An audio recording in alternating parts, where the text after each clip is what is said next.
where does this now leave us? Did we solve anything this week? Do you feel like you have any more clarity on where we might go now that this big earnings week is in the books?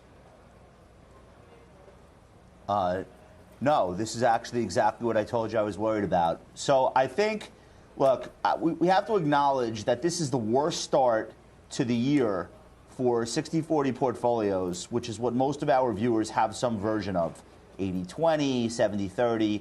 In either case, you have to go back to 1980 to find a year where stocks were down double digits and bonds were down worse.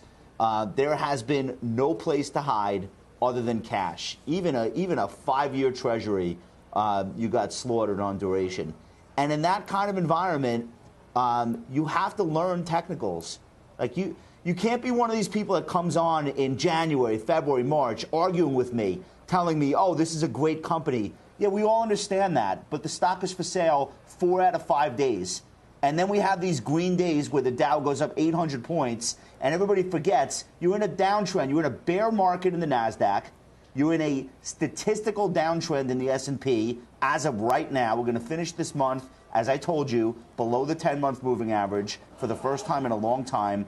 This is not an environment that's rewarding fundamental happy talk about how great the management is or how innovative the software is. Nobody cares. Stocks are for sale. That's not going to continue indefinitely. And by the way, the money has to go somewhere. So you're not going to have bonds and stocks continue to lose day after day.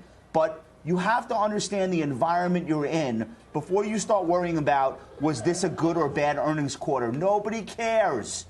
If you had a good quarter, your stock's down 5%. If you had a neutral quarter, your stock's down 12. And if you had a really bad quarter, you're down 40. That's the environment you're in. So what does that mean? If you're a trader, you're tightening up your stops. You're picking your spots. You're buying extremes in sentiment. So you're buying that VIX 31, 32, and you're getting out very quickly. If you're an investor, there's no rush anymore. Remember the FOMO environment? Oh, my God, I can't believe I'm not in that stock. It goes up every day. Show me. That doesn't exist. Even the oil stocks are down now. So you could take your time. And let that bring me to Amazon very quickly. I don't know if Warren Buffett has other plans this weekend other than the Berkshire annual meeting.